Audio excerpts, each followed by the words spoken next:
Yo, what's going on? I'm DJ Linx. Today in the mix, episode 9, with my special guest, Slotitup 503. Let's go. Stick around.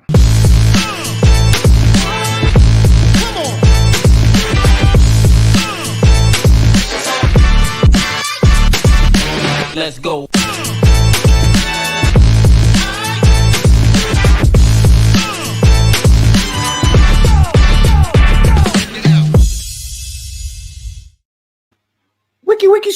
Wiki scratch. What is going on, everybody? Happy Friday evening. Cheers to you. I hope you have your favorite beverage next to you. In my case, I am drinking a margarita. Normally, I'm not a margarita guy, but we ran out of cranberry juice. So I do the vodka and cranberry. But today I am enjoying a margarita. And it's going to be a good episode. One of my good friends is here. He's joining me. One of my good friends in the community. And how should I introduce him? Yeah, he's my good friend.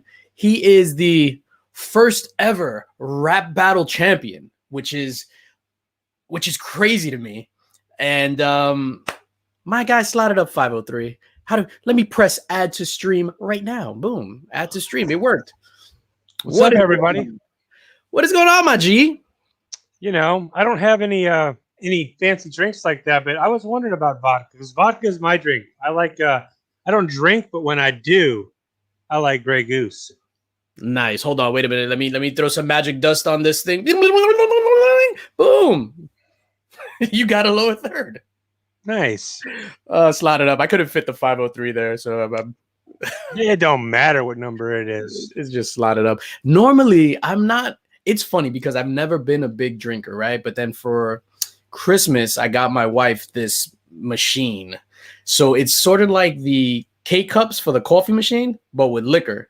So it has, like, legit, it looks crazy. So it's like that. Then it has 4 big bottles of alcohol. So one is whiskey, one is tequila, one is vodka, one is rum.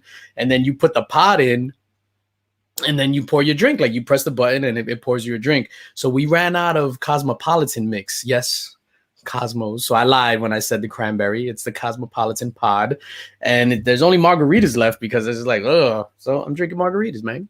Yeah, margaritas. Yo, What we got left. I know. To add to that, and it's just funny. The last couple of episodes, so I only drink during this because I am nervous and I need the alcohol to give me some liquid courage and to calm my nerves. So I've been drinking these. So on the rap battle, I think I had 5 of them. Nice.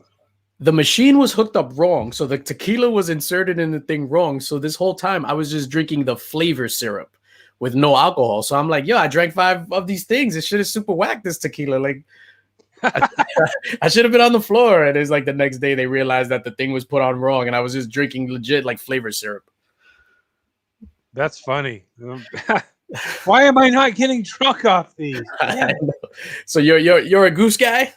Yeah. I'm not really a drinker, but yeah, I drink very, very, very occasionally. Like C2E2, everyone's probably going to be drinking. I'll probably drink. Yeah. I'm a happy drunk though, so it's all good. I am one of those dudes that's just like, yo, Slot, I love you. Like, yeah, that's gonna be me. So be prepared. Yep. So before we get into it, let's say what up to the chat. Of course, there's always the first person in the chat, StreamYard, showing support for your boy. Shout out to my guy Chris Brogan. I just don't want to say this is the normal thing that just shows up. You know what I mean? La Crucius, what is going on, my guy in New Mexico? Chop and drop, gonna be awesome. Yes, it will be, sir. What is going on? Mr. Chip Gettler, ladies and gentlemen. Kevin Gutierrez, what is going on, homie? And just real quick, Kevin Gutierrez. So when I did that Darth Vader giveaway for the Hot Toys figure, Kevin was in 3rd place. The original 1st and 2nd place winners never contacted me. So we gave them 48 hours and they never did. And legit on like the minute that passed, the other guys like time. So I was just like, oh, contact me before whatever, Thursday noon. It was like 12:01, and Kevin hit me up and was just like, yo, did I win? I was like, yes, you did, sir. That's how you're supposed to do it right there. Yes, sir. The Comic Collector, what is going on, homie? Mr. Jimmy the Don, Small Town Collectibles in the house. That episode of 10 questions yesterday was epic, sir.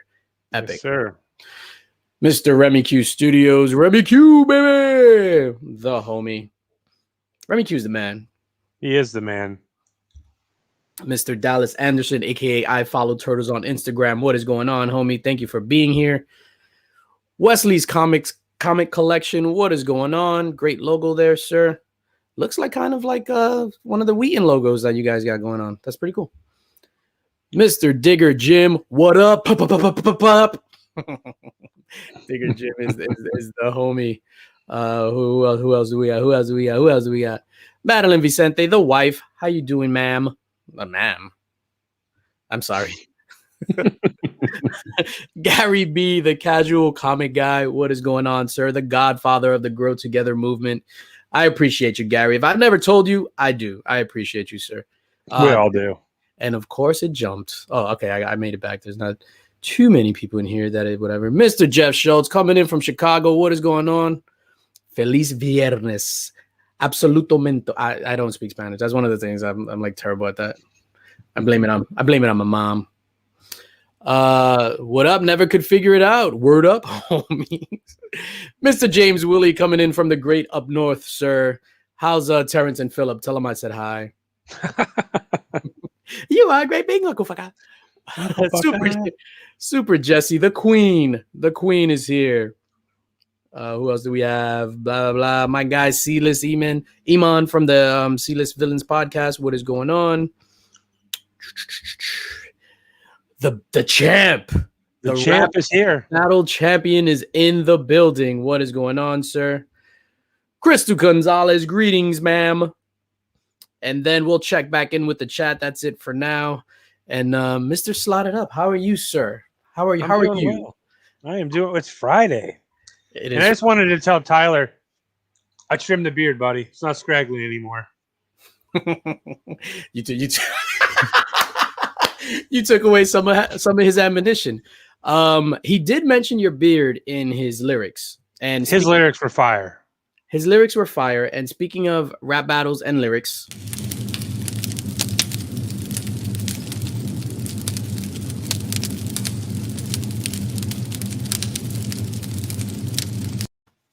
go ahead, go. All right, guys, I gotta go. I'm out of here. No, I'm just joking. It's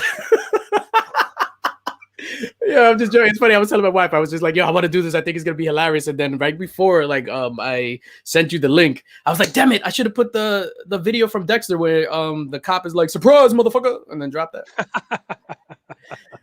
Yo, so let's talk about your YouTube journey. And before we even get to that, it's funny. I have like a list of questions. Normally, I don't prepare for this at all, and it's just like a conversation going back and forth. But just in case, I have a list of questions because I do have a headache. And I just took some Tylenol and I'm drinking alcohol. So whatever.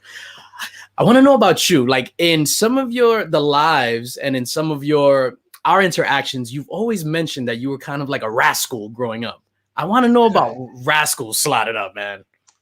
Well, when I was young, I lived in a small town, and like you didn't have a lot to do when you grew up in a small town, and I got in a lot of trouble. Like, I'm not proud of it by any means, but like I was locked up as a youth.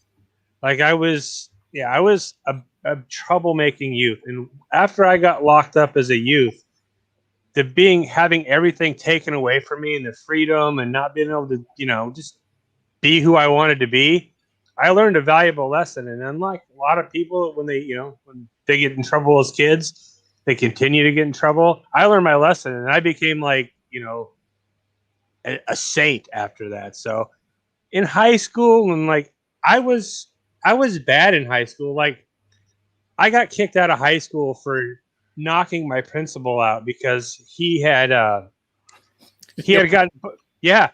busted he was going to court for sexual harassment on our librarian.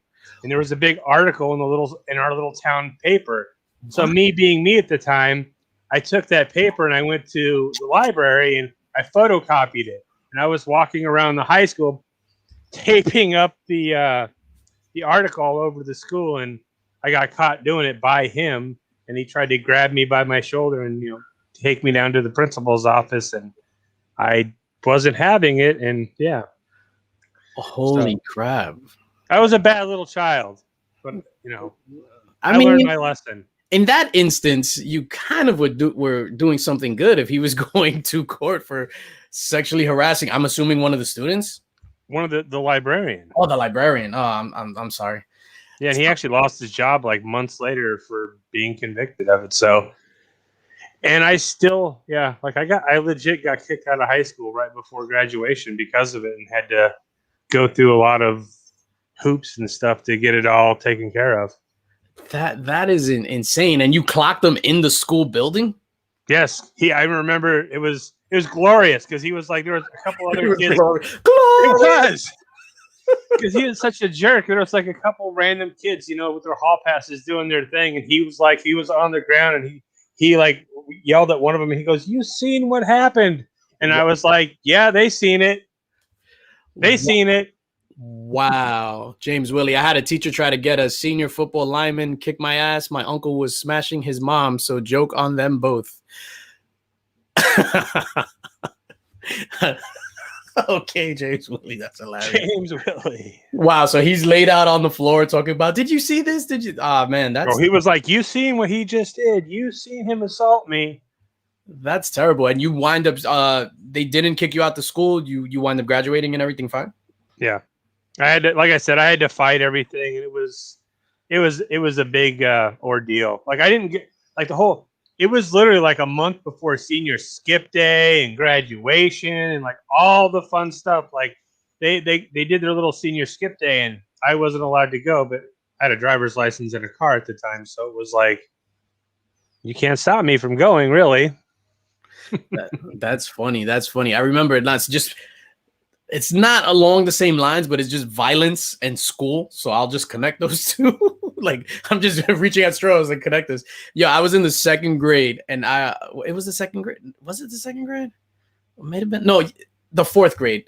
Ms. Baum's class, whatever. I was in the fourth grade. In PS whatever. And legit, our teacher had caught an asthma attack, so she was out for a while. So then instead of getting a permanent substitute, we had like a different substitute every day. And then one day, this dude, his name was Mr. Ferrillo. We're in class, and then my homeboy Eddie is like, I have to go to the bathroom. He's like, no. He's like, I have to go to the bathroom. He's like, no. But he legit had a problem with his bladder or whatever, where he always went to the bathroom. Like I knew he had a note. Like my mom worked in the school, so we knew it's fucked up, but we knew like all the dirt on all the kids that had problems and shit. And legit, he gets up in the middle of the desks, like in the aisle, and he's like, I have to go to the bathroom. This teacher turns around and punches him. Legit punches him. Yo, and everybody's like, yo, what the hell? Somebody gets up and it's just like, oh, what are you doing? Blah, blah. So they try to run out, and he grabs, on the chalkboard, how they have that big ass like yardstick just sitting there. Grabs that yardstick and hits the kid. Blah, blah, blah. Yeah, and we like, what the fuck? And the shit breaks. So everybody's sitting there crying, probably myself included. I don't remember if I was crying, but I've been known to cry once in a while. We're there, and we're just like, what the fuck? We're all going to die. This guy's going to kill us. And then I want to say, and this is the fourth grade. Leslie, this girl named Leslie, raises her hand, and she's like, I have to go to the bathroom. And he's just like, hurry up. And obviously she went and ran to the principal's office or whatever, but it's just like insanium. I mean, like, I can't believe the guy was still the principal after the allegations and everything that was going on to begin with. But yeah, that was crazy. And then when you had mentioned about you mentioned the librarian, and I was just like, was it a student? I remember one of my favorite teachers in high school, Mr. Baldwin, if you're watching. So I was cool with, obviously I was like 17, 18 senior year. So one of the teachers, the English teacher, which never was my teacher, his name was Mr. C. He was like 24. So it was like the age gap was whatever. And we used to chill. Like we used to play pool. We used to go on the weekends to whatever to chill. And him and Mr. Baldwin were in the teacher's lounge. So then I know Mr. C was there, knock on the door. I'm like, yo, C, what's up? Can I chill? And he's like, yeah, pull up a seat. So we're it's me, this guy, and we're in the teacher's lounge. And this guy, Mr. Baldwin, is just like, oh, did you see what Mary was wearing today? And then I'm like, what the fuck? I was like, 10th grade Mary?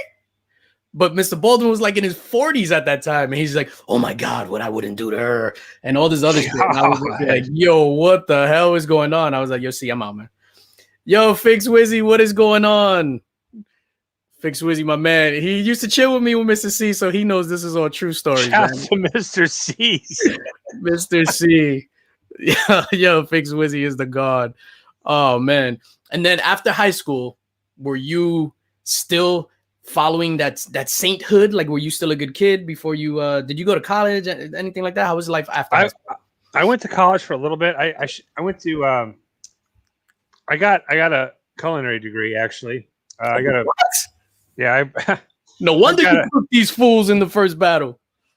Yeah, I got a culinary degree, but that's when I lived in Las Vegas, and like they actually paid you money to, do stuff in the kitchen and be a chef and cook and stuff like that. But once I moved out of Las Vegas, I realized that it didn't really do me much good elsewhere. It's not like that big, spot where you have all these people coming and trying all these different restaurants and eat, all these different options. Like where I live, there's no big restaurants unless I go to like Portland. And even then, you don't have like you had in Las Vegas with options on where to work and, salaries. And yeah, I do. I have been good ever since, actually. Like I was a bad kid all through high school and middle school. And I was basically a bad kid all through school. I got good grades, but I was just a little jerk. Like I remember one semester before summer, before there was actual computers like in grading and stuff like that, teachers had grading books. And me and a buddy went around and took every one of the grading books from all the teachers. So like our report cards got postponed like 2 months before, during into summer. So we all the kids that didn't have the greatest grades that had to, possibly be grounded for summer, they got a couple extra months of not having to tell their parents that they were failing. So it was big time. That's hilarious. You rascal. I watch shows about people like you. Like I was a pretty good student. What happens is when I went from junior high school into high school, like I think I mentioned this before, but I was like in the gifted class and stuff in junior high school, which I have no idea how I even got there. And then going into high school, I skipped from the 8th grade to the 10th grade. So I skipped 9th grade, but legit, I played myself like almost the entire 9th grade year. I was in the every single day in the lunchroom, like playing handball, playing spades, playing cards, dominoes, whatever, for an entire year. And then I tried to do that in the 10th grade. And then into the semester, there was legit like 2 weeks left in one of my classes in the semester. And my dean caught me because I was doing something bad. So the math teacher was also the dean. So then he was like, oh, you're Daniel, whatever, blah, blah. Spoiler alert, my name is Daniel. And he was just like, oh, man, you were supposed to be in my math class. And legit, he was like, yo, come to my class. And there's only 2 of the semester. You're not going to pass. And I was just like, yo, if I pass the final, are you going to pass me to go to the thing so I could get the math 2? Because that was math 1 or whatever. And he was like, it's going to be impossible. So I went. I think I was there for 2 days of instruction and then the final, and I passed it. And I was just like, yo, you got to pass me, son. And then from there, like I kind of turned my academic career around, and I was pretty good. I started wearing slacks. Like I went from fatigue suits to wearing slacks and polos. I was such a loser. I grew up in the Pacific Northwest, man. We wore flannel jackets, everything. You know what I mean? That's just what we wore. And like I got really good grades. Like in my math class, I would do legit like chapters ahead of the whole class, and then sit back with my math teacher, and we would play cribbage. And when anyone would have a question with their math assignment or the lesson for the day, instead of my teacher going over it with them, he would have me go over it with him, with them. That was my thing. And like most of my classes, I did really well in school. It was really just, the attitude, right? That damn hip hop music. that hip hop music, that's hilarious. Yeah, it's funny how we're just reminiscing on high school and shit like that, which is hilarious. So I remember I was doing it right as far as grade wise and other stuff. I made a lot of friends, but then I was still kind of like, so I'm super sarcastic with people, and I'm like, as you know from our chats and all that stuff, I'm like a grade A troll. Before there was a word for it, that's what I was. Like I'm a super grade A troll. And when I graduated secretary of the senior class or whatever. And it was because we were in the library one day in high school, and this girl was just like, "Oh, I'm running for secretary. There's nobody running against me." And I was just like, "You know what? If I run against you, I bet you I'll win." She's like, "No, you won't." I was like, "Challenge accepted." So I won. I was such a. Tell her right now. She's like, her life sucks. She's like, if I would have been. Yeah, it was because of that. Like when I drove my daughter to work yesterday, I saw her, the loser of the secretary of the senior class, in front of the methadone clinic on Myrtle and Broadway. So big shout out to her. A big shout out to Delphis. I think that was her name, Delphis.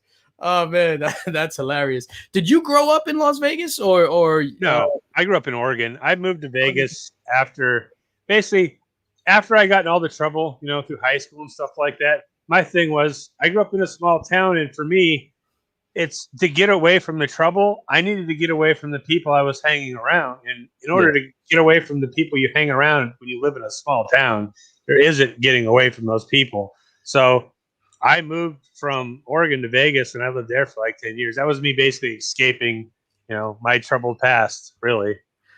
I just want to let you know that Jimmy the Don messaged me, and you've said small town twice, and you owe him $20 now. Okay. He's collecting royalties. He has the term small town copyrighted. And matter of fact, we had a talk the other day about how whenever he hits 1,000 subscribers, it's going to cost Gary and I each 75 cents a piece every time we DM him. Jimmy is what is he? The Lennon? You guys describe him as the Lennon of the group? Yeah. For a young person like me, what does that mean? No, I'm just kidding. I'm just kidding. Let's talk about, since we talked about Lennon and stuff like that, rock. We'll get into hip hop because I want to just shoot the shit, man. But as far as like rock and stuff like that, sue me. I was never a Beatles guy. Were you a Beatles guy? Not until I got older. Like my dad was a huge Beatles fan, and not only was I, kind of a jerk in high school, but I was kind of a jerk at home too, because like everything my dad liked, like if he was a Beatles fan, the Beatles sucked.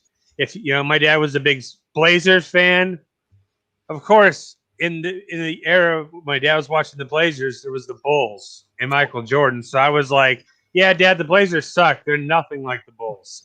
So I was that little jerk kid. So you were right. I was right. Oh yes. That's when the Bulls versus Blazers, the second series. So that the Bulls won 3 in a row. So that's the second series. That's the first basketball game I've ever watched. Like everybody was I was in the 6th grade at the time, and all these fools are talking about Bulls and Blazers. I'm like, well, yo, what are you like guys talking about? So I'm like, oh yeah, I watched it. And then I was just like, I started watching basketball from there. And the Bulls were my team, mainly for Jordan, but I love Scottie Pippen, dude. Scotty's the man. He was my favorite, hands down, on that team. What's funny is my dad and my grandma sent me to Blazer camp one year in high school because I played basketball. And I met like Kevin Duckworth, Cliff Robinson, Jerome Kersey, Buck Williams. So I met some of those old school Blazer fans. And even though I met them, I wasn't a huge fan of the Blazers back then because as a kid, I mean, God, how could you not be a huge fan of Michael Jordan and Scottie Pippen and those Bulls? Of course, they changed basketball. Yeah, absolutely. I remember that you talked about meeting those Blazers. I was at a park in New Jersey. So for the summers, my mom would send me to my godparents in Jersey. And we were at this park. I think it was called Lincoln Park in Jersey. So we're there, and then these big trailers start pulling up, right? So it's a couple of big trailers and all that other stuff. We're playing basketball. And then they told us to leave the court. Obviously, we were like, no, don't tell us what to do, because we're little tough kids. And they were like, all right, fine. So anyway, long story short. And then when somebody from New York says long story short is a wrap, it's already been too long. So Charles Oakley comes out, who I had no idea who that was at the time, but it was Charles Oakley, Rick Mahorn, and Chuck D from Public Enemy. They were doing a photo shoot. So they came and they were there on the basketball court, and then they asked us all to join. I think we had to sign papers. We never got paid for it. And I was just like, yo, this is cool. Like, I got a free hat and a t-shirt, but I have no idea who those dudes were until later on. Like, I was just like, oh, snap, that's that guy. That's the oak tree. That's Charles Oakley, one of the biggest. Yeah, it's a huge Nick. Yeah, definitely. And then Rick Mahorn, Rick Mahorn, he was pretty mean to even us little kids. So I was like 11 or 12 at the time, and he was a jerk to everybody, which was hilarious. But Chuck D was super cool. That's how it started, because we were playing basketball with a kid who was our age, and it happened to be Chuck D's son, and he was just like, "Oh, don't worry about it. Stay here. Like, you don't have to leave. Stay here." And that's we wind up being in a photo shoot, and I think we were in the Source magazine. Nice. Source magazine used to be a big deal back in the day. Dude, I used to love the Source magazine. That was the Bible, man. The Source magazine. What Absolutely. Up, my guy Thorough? Hold up, Slot. Not to interrupt you, sir, but keep it Thorough Comics. What is going on, my dude? Happy birthday to you, sir. It is my guy's birthday, so I just want to give it up to him right there. He is the man. Well, happy birthday. Keep it thorough. Happy birthday. Why did you move to Vegas? And at what age did you move to Vegas? I moved to Vegas actually right as I was 21, right basically right when I could gamble and all that stuff. But when I moved to Vegas, it wasn't I wasn't a gambler, but to me, like, Vegas was that spot where, you know, you could just disappear. Yeah. You know? Like, you could just, like, I wanted to get away from all the people that I hung out with that, you know, that I used to get in trouble with as a kid, and I just needed to get away from it all. And, you know, looking back now, I'm glad I did, because that's where my son was born. My son was born in Sunrise Hospital in Las Vegas. So, yeah, everything happens for a reason, right?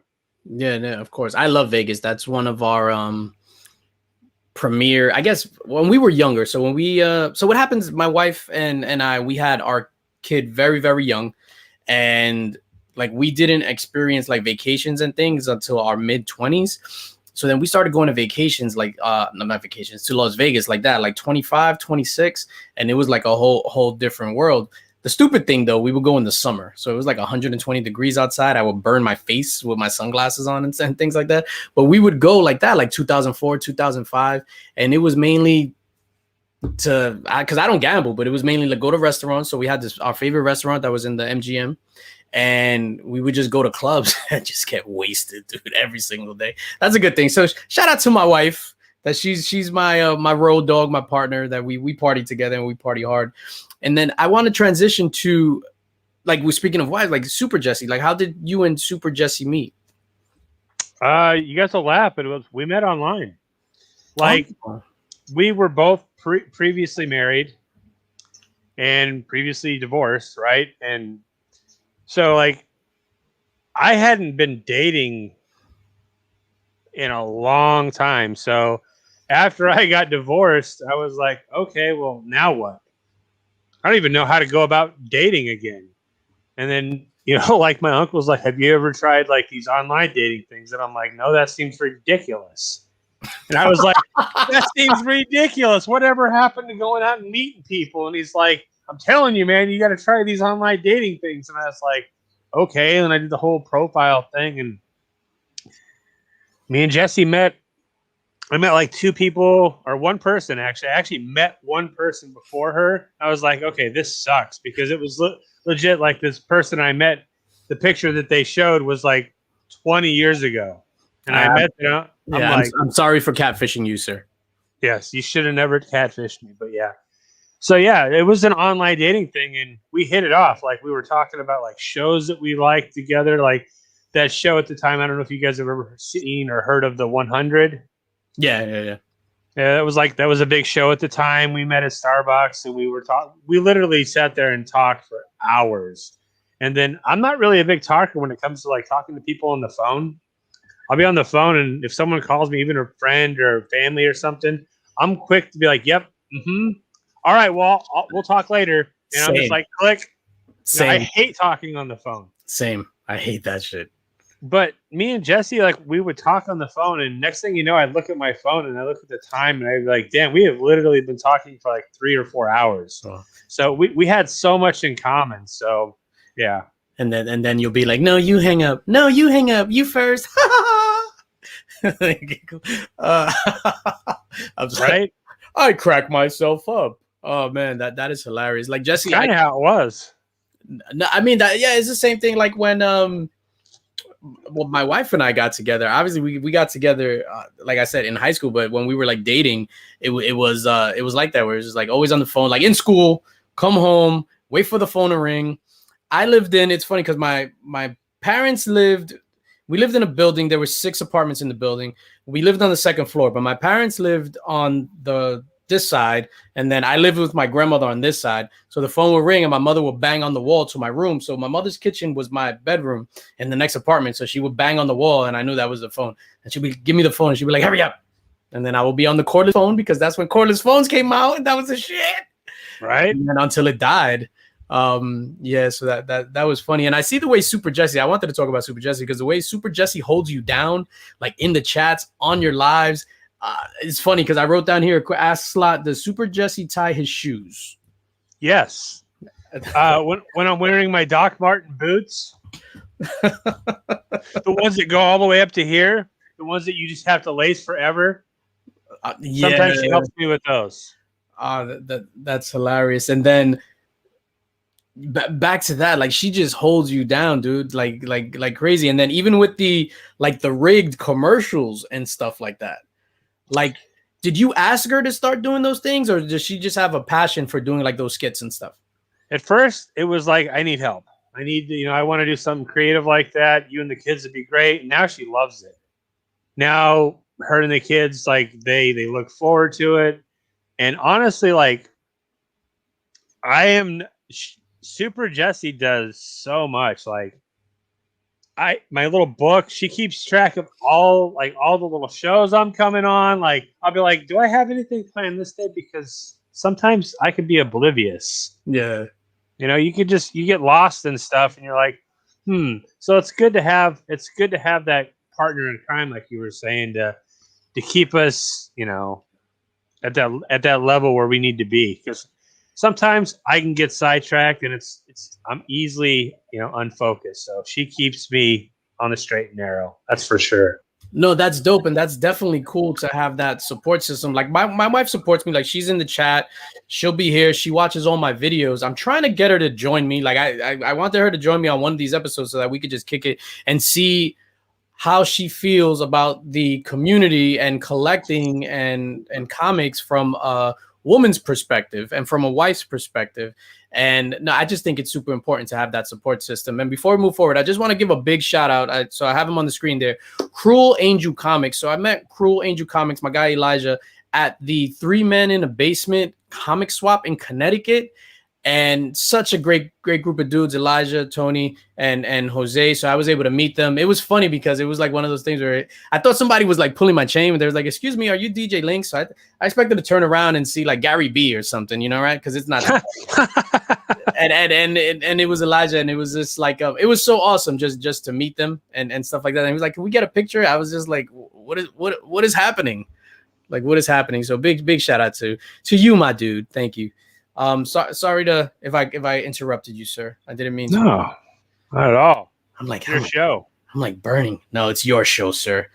Let me look at my list of questions. Don't call it 10 questions though. You're gonna owe Jimmy down some money.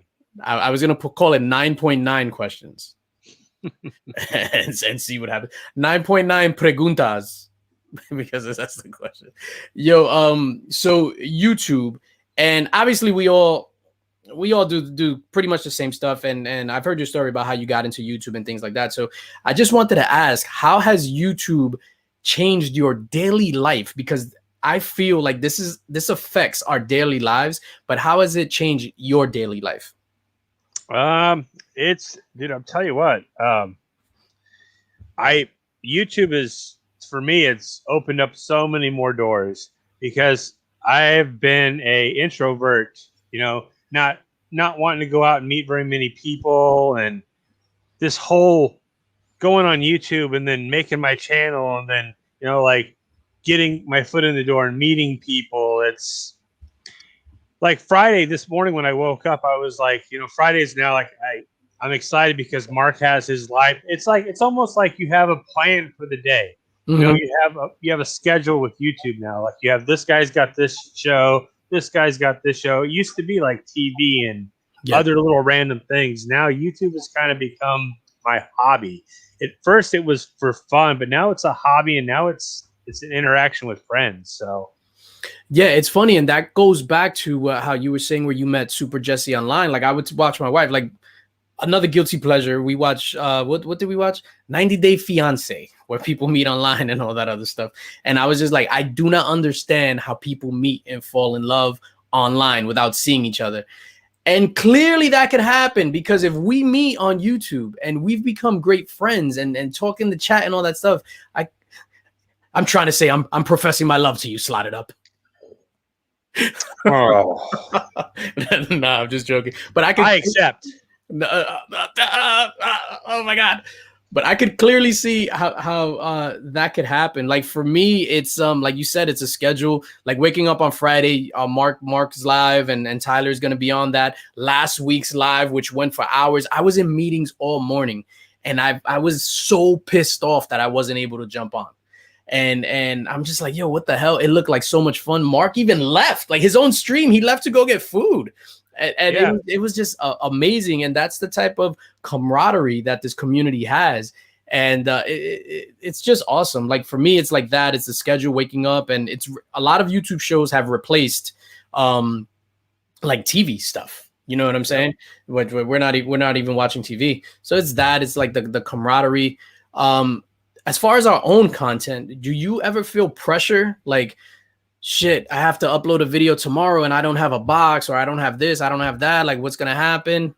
Do you feel pressured like that you have to upload a video on your schedule if you do have a schedule? Honestly, I don't have a schedule. Like I've really, like, you guys all have schedules. Like Jimmy's got a schedule, you've got a schedule, Freaky Louie's got a schedule. I mean, most people have schedules, and Super Jesse has told me so many times, you should get on a schedule. You should have these days of the week where you do your videos. And I never, and now I've gotten on this live stream kick where instead of filming videos, I'm just like, why don't I just go live for 20 minutes? Or, so then it becomes just kind of random. But after I'll go to my channel and I'll be like, oh, I haven't posted a video in 3 days. I think I should probably post something, If it's been like 2 or 3 days and I haven't posted a video, then I feel like I should probably do something. But that hasn't happened in a while. When's the last time you had that 2 or 3 day gap, not including Saturday and Sunday? Because I feel like you drop a video like at least every other day. There's been a couple of times. Honestly, there was a few times. There's not very many, but I have slowed down buying mystery boxes. So yeah. Like I still buy them, but we got C2E2 coming up, and when I go to C2E2, I want to make sure that. What'd she say? She says, I just want days that I can make plans for us, Jason. I know. We have Wednesday, Jesse. Wednesday is date night, so you'll notice Wednesday I don't really do anything. So one day, and then the weekends. Like we're actually gonna go to Voodoo Donuts this weekend in Pal Books because Taylor wanted us to go check it out. So is that an official like kind of date thing, or that is just like, hey, we're going on a date, but never mind that I'm gonna film this and post it on YouTube? No, it's a date thing. When we go out and we drive, like there's so many times we'll just get in the car and drive for. I mean, we live like 40 minutes from the coast, so we could drive to the beach fairly easy. We could drive to the city fairly easy. We live in the sticks a little bit. I mean, we live 30 minutes out of the capital of Oregon, which the capital of Oregon is Salem, and it's really nothing. Hold on, wait a minute. He said he lives in the sticks. The sticks is too close to saying small town. He owes you another $20. Got it. Okay. Here, let me send Jimmy. Nice. I sent a Venmo. Yo, what up? Squared Circle Comics, my guy BX Boxer. What is going on, homie? Yeah, I think making fun of Jimmy is like the greatest thing ever. Like that dude is awesome. And then you brought up C2E2. I can't wait to go to C2E2 and meet all you guys in person. Like just like I had mentioned Cruel Angel Comics. So when I went to the Connecticut comic swap with 3 Men in the Basement, I was like overjoyed because like you, I've always been, it's weird because I consider myself an introvert, but with my friends and my circle of friends, like in real life, not real life, my circle of friends that I see in person regularly, I'm super like extroverted and I'm like the life of the party and all that other stuff, but I consider myself an introvert. And then meeting like the guys over at the Connecticut comic swap, the 3 Men in the Basement dudes, I was like, yo, what up? Oh, Otto, what's going on? Like I met Otto, David and Cave, Roger Levesque, Jade the Butcher from Pressable Defects. And like normally it's funny because I'll see people that I've known from elementary school outside. Fix Wizzy, close your ears. This never happened to you though. And I'll like cross the street because I don't want to talk to anybody. But it's just weird how like this whole YouTube thing has like completely changed me. Like I like, you know, going from like an introvert to like being happy to meet people. Like I'm like super hyped to meet you guys in person. And I think it's gonna be insane. Like legit. Oh yeah. YouTube is open. I mean, YouTube has made me so much more willing to go meet people. Like I'm one of those people that I'm very content with going to the same exact store to get my groceries, coming home, doing my same routine, not doing anything out of the ordinary. You know what I mean? I'm very content with that. I'm very content with being a hermit. But with this whole YouTube thing now, like going to a big venue like C2E2, that would normally not be my thing. But to go meet all these people, Jimmy, you know, like Taylor and Tyler and Adrian APM and all these people, it is going to be so much fun. Like I never would have thought I would say, I can't wait to go to a giant gathering of people and meet all these people. That would have never been something I would have said 2 years ago. Yeah, it's insane. Like even when like my job has like well obviously because like we always have to preface everything before COVID or whatever. I know. My job had all these like big parties and stuff, and I will be like, I gotta go to this stupid party. And it's like because I don't like not that I don't like being around people. I like being around my circle of friends, but C2E2 is gonna be dope. What I hope doesn't happen, and I found this out today with the New York Comic Con. So I got an email from New York Comic Con, and it said that they aren't doing any 4-day passes. It's single-day passes only. I hope they don't do that for C2E2. Yeah, I'm worried. I mean, I hope the tickets don't sell out like that too. Like I hope it's, you know, I'm sure they're gonna sell out quick, but yeah, most likely if they're available, as soon as they're available, I'm just gonna buy up whatever I could buy up at the time, and if people need them, I'll scalp them out to them, or I'll give them away, or whatever, you know, because you eBay those mother flowers. Exactly right. They're gonna be. I can't wait though. It's gonna be so fun. Like I'm not a hugger at all. I'm not a hugger. Not one of those people. Like I'm that guy that when you go to give a hug, he's like this. I'm like trying to get away from you while you're hugging me, doing the Matrix and shit. Yeah, Jimmy. I can't wait to see Jimmy because he's gonna. Yeah. I know he's gonna run up on me and try to give me a hug.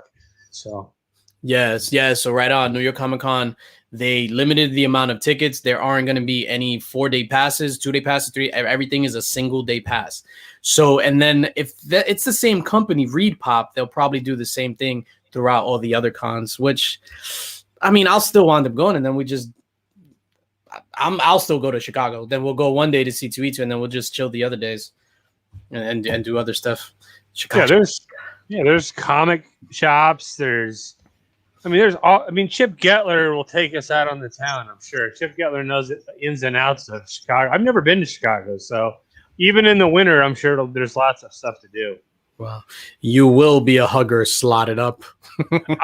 This is what I envision when I see Jimmy. He's going to be like that, you know, that cartoon. I will hug him and squeeze him and call him George. Wow. I thought he was going to say, what's it from Animaniacs? I want to hug him and squeeze him and love him forever. I'm gonna cry when I meet DJ Linx because I heard he likes that. I do like that. I do like that. And as you're hugging me and I'm crying, we'll have Slotitup play the Daddy's Toy Chest theme song to make it even more awkward. Daddy's theme. Yeah, one of these days I'll be on that channel. One of these days, those guys at Whack Comics will have me on their channel, other than for Rig, because that Daddy's Toy Chest, holy crap! When they were talking about the Nightwing and the Dick Grayson toys, Oh my God. I legit was in here like wiping tears out of my eyes and stuff. Yeah, my blank is red. Mine is blue. Yeah. I like to take my Grayson out the box and play with my Grayson, and yeah, that was hilarious. Like what I found out not so long ago about Whack Comics, that when the episode that I was on, so it's a compliment and it's a diss at the same time, because they were probably like, yo, this DJ Linx guy is so whack, we need to invent all these segments. So that's the episode that I was on. That was the first Daddy's Toy Chest, the first breaking news, and that was the episode where Tyler Sucks was born. So all of that one episode. And when I found that out, I was like super happy. Daddy's Toy Chest is one of the greatest things on YouTube. And call him Daddy Tyler. Yo, what the hell? Uh-oh. We're gonna have some words, miss, after this. Yo, what the hell's going on? You mentioned Rigged. How did you get the idea for Rigged? Like how did that come about? If I'm just being 100% honest, I stole it from Taylor. Well, no, one night he was talking about on one of his live shows that I was on about his nephew and a show that he was possibly thinking about doing where, you'd have two people debate on which superhero is tougher, basically, like who would win in a fight. So I thought to myself, oh, a game show, that's kind of a cool thing. Wouldn't that be cool if there was like a YouTube Jeopardy? And then I go, you know what? I reached out to Taylor and I'm like, do you mind if I do it? A game show? He's like, oh yeah, absolutely. And then I go, do you want to do it with me, since it was kind of your idea? And he was like, oh yeah, for sure. So it was kind of Taylor that the whole idea came from. And obviously Rigged is his apparel and his t-shirt. What better name for a game show, if you ask me, than Rigged? Yeah, I think it's awesome. And I was happy when you guys did it. And then even as it was coming together, you were showing me some behind the scenes stuff. Like you showed me your backdrop, your wig, your microphone. I thought it was hilarious. And just aside from that, like the characters that you guys play, it's just an awesome format. And the title alone is just like makes you want to watch it. Like it pops. Like I want to watch Rigged. Like not like, hey, let's watch comic book trivia. Oh. Yeah, shout out to Taylor for all that, really, man. It was his, and like the shirts that he's putting out now, like the It's Fine 6.0. That guy's got lots of creativity as well. So yeah, he's definitely killing that. I picked up one of those Doji style shirts, nice. And I walk around just wearing the shirt Winnie the Pooh style. If you get my drift. Yo, it's funny. I wrote this question down because this happened to me not so long ago. Your comic book store, your LCS, where you pick up your books, has anything crazy ever happened there? Like a wild customer, an argument, a fight, or something like that? Any like wild story from the LCS where you was just like, yeah, what the fuck? The one I go to now, no, but the one I was going to prior, I thought they were a cool, legitimate, like really nice guy comic book store, and they're the ones that are like maybe 35 minutes away from me. Now I got to travel like an hour and 15 to go to this other one. But I went in there one day to get my books and to buy some random, pops, Batman or hip hop pops that day. And I was looking at some books and this guy walked in and he was asking about slab books. And that LCS, I had never seen a slab book there. They're just not that kind of LCS. Mm-hmm. And they started talking down to the guy like, no, we don't slab our books. We actually read our books. And I was over there looking. I was like, wow, that was really rude how they just handled that guy. I go, if I was that guy, I would have turned around and walked out. And then I continued on. And then the owner of the shop came out because I guess someone went and told him that some guy was asking about slabs, and apparently they did have slabs, and they were just in the back room, and they were listing them on eBay. Wow. The guy goes, well, can I look at what you have? And the owner was like, well, what do you want? What are you looking for? I can't just have you looking at what I have right now.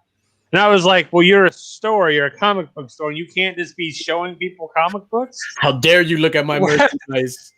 I was like, this is ridiculous. I'm like, I honestly never seen that coming from this guy, the owner of the shop. And then after all that, the guy was still super nice and willing to talk and say, okay, well, this is what I'm looking for. After being treated like a complete jerk, just complete assholes they were treating him. And I got up to the counter, and that was when the Justice League, the Snyder Cut Justice League covers were coming out for the Justice League comics. And I had my stack of books up there, and I handed them to him, and I go, have you guys seen the Snyder Cut yet? Because I was super stoked. I had just seen it. I wanted to talk to someone about it. And I had like 4 of the Snyder Cut covers in the pile, and they were right on top. And the people at the counter looked at me and goes, what's that? And I'm like, I was like thinking to myself, just stay calm. Don't say anything stupid. I'm like, well, it's the big DC movie that's out right now. That's kind of a big deal. Like these 4 covers and these books right here. What's that? And they looked at me and they go, well, we don't have time for movies. We work too much. And I'm like, what's that have to do with anything? We all work. And the lady looked at me and she goes, well, I don't live in my mom's basement. And hold up. What? She told you that? She told me that. And I'm like, ma'am, I go, I don't know who you think you're talking to here. But I was like, I'm not that guy. I go, I wasn't trying to brag or anything. I was like, I make pretty decent money. I don't live with my mom. Matter of fact, I don't like my mom. What the fuck? I'm cleaning out my closet. Mrs. Mama Slotitup's kind of a douche. No. Come on, man. No. We don't diss moms here. Yeah. If you knew my mom, you would totally understand. But anyway, Debbie Mathers? Worse. I just took a turn. Worse. Anyway, I was like, you know what? I don't want to get any more books here. Matter of fact, I go, I've driven this way and I came to get these books and these pops. I'll just pay you for that. Can you just take everything off my pull list? And she was like, well, I don't understand. She was like, continue to be rude. And I was like, I even was so angry. I just took my books and tried to walk away without the pops that I was there for. She's like, well, do you want these pops? And I turned around and I was like, yes, I want those pops. And I just never went back. So that was like the legitimate, like the worst thing I'd ever seen at an LCS. Like they were trying to talk. They were talking down to their customers for wanting a slab book and then telling the guy, well, we read our books, but you don't know what the Snyder Cut is. Shut up. That's crazy. So that's crazy as both just an LCS, but just any business in general. That's like going to the Gap and be like, no, sorry, we wear our pants. Like, I know. It makes no sense. Like, you want to be nice to your customers so that they could just buy more shit. Like my LCS, Royal Collectibles in Queens. Shout out to them, the one on Metropolitan.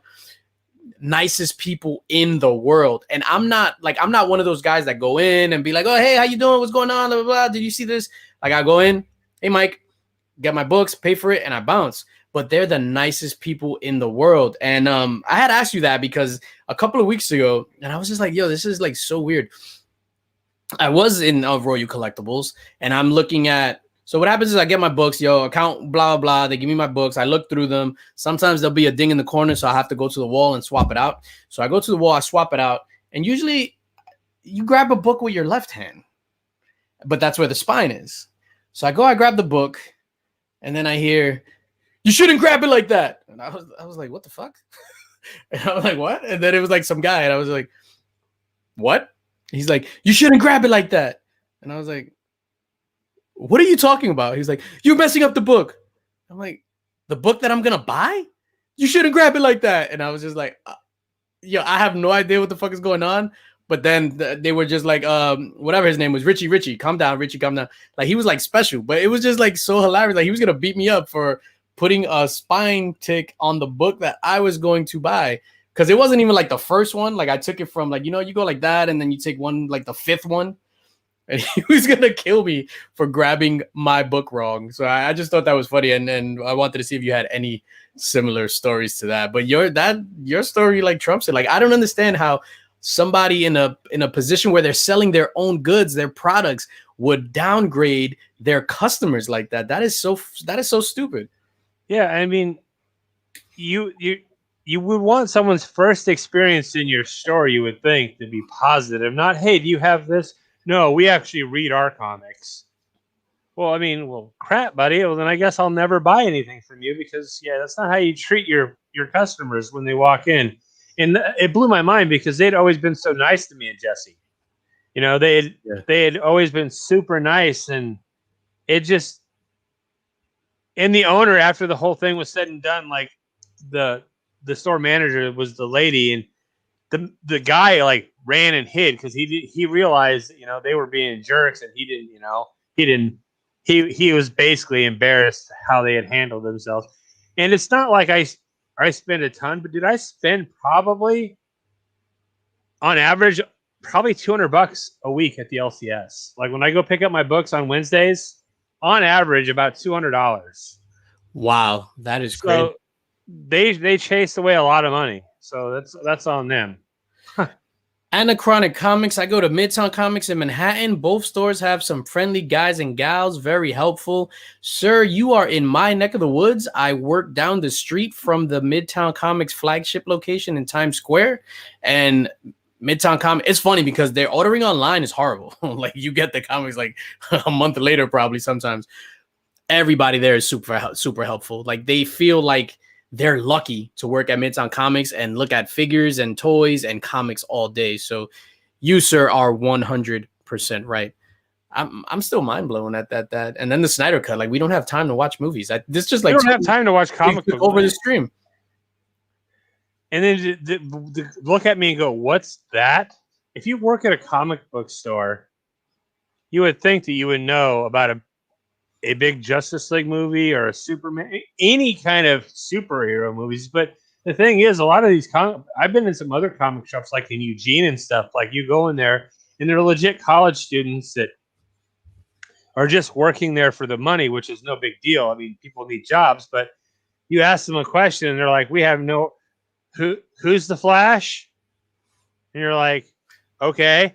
Do you know who Batman is? I mean, like, who's the Flash is a valid question. I knew you were going to say that. But I set myself up for that. I'm just teasing. Transitioning to comic books. This is a comic book channel. Did you read, what's that book? The new one with the house in the lake? Nice House on the Lake? I did. What did you think about it? It was so damn good that I didn't even realize it was a DC book at first. I thought it was legit a Boom Studios book. When I bought it, I was like, the cover of it just looked Boom Studios to me. It just looked independent. I read it. I was like, damn. At the end of it, I was like, wow, I did not see that coming. And then I set it back down and I set it back down on the desk and I put it back in the little thing and I look back down at it and I go, wait, that says DC on it. I was like, that was DC?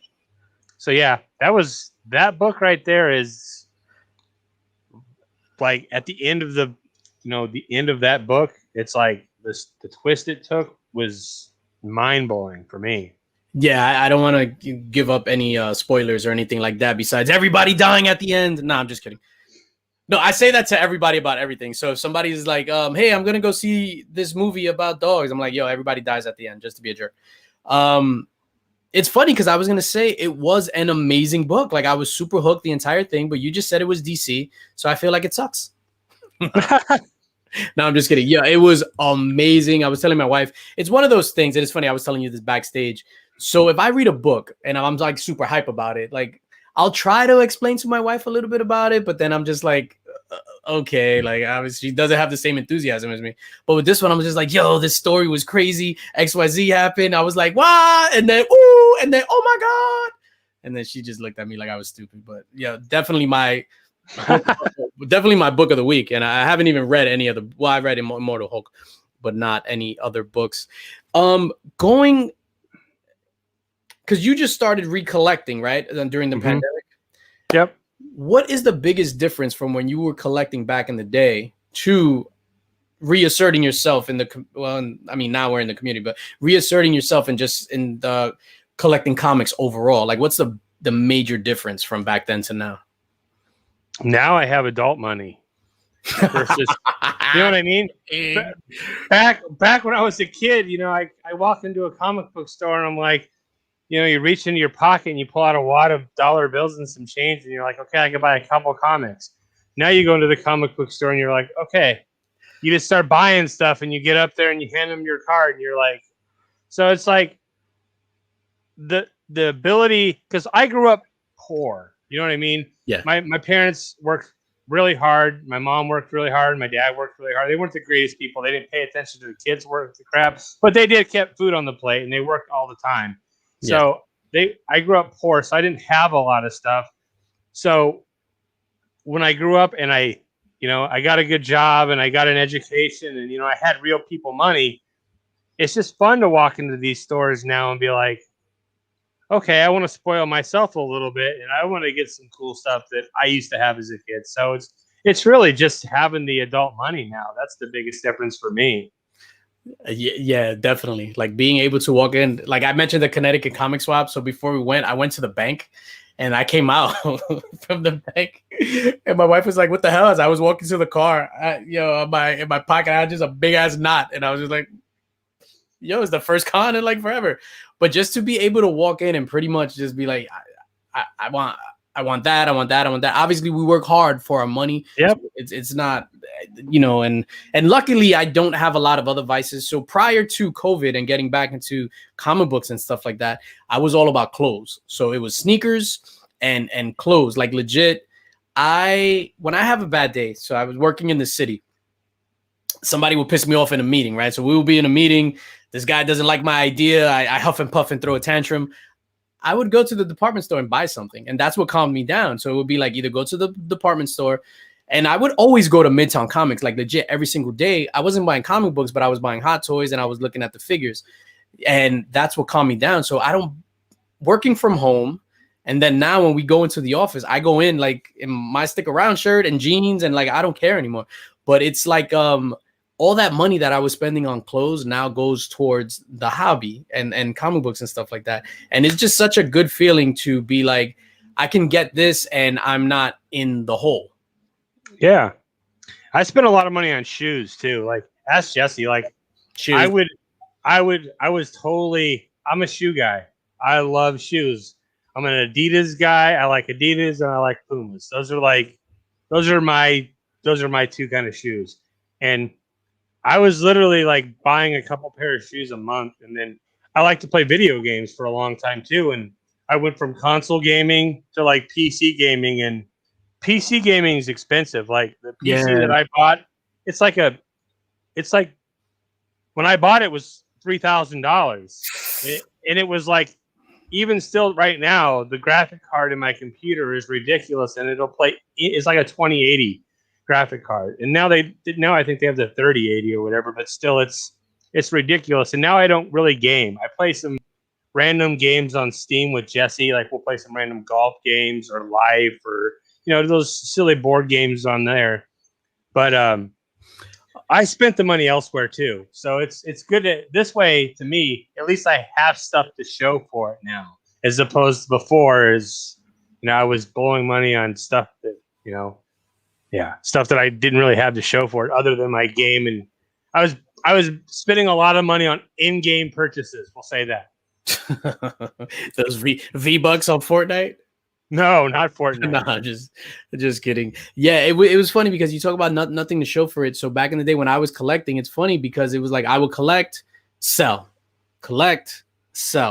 And I never like kept anything other than like 1 or 2 books that I still have from back in the day. Well, 1 book that I still have from back in the day. It was never like keeping them for like one day for the value of them. Like obviously the comics blew up because of the movies and stuff like that.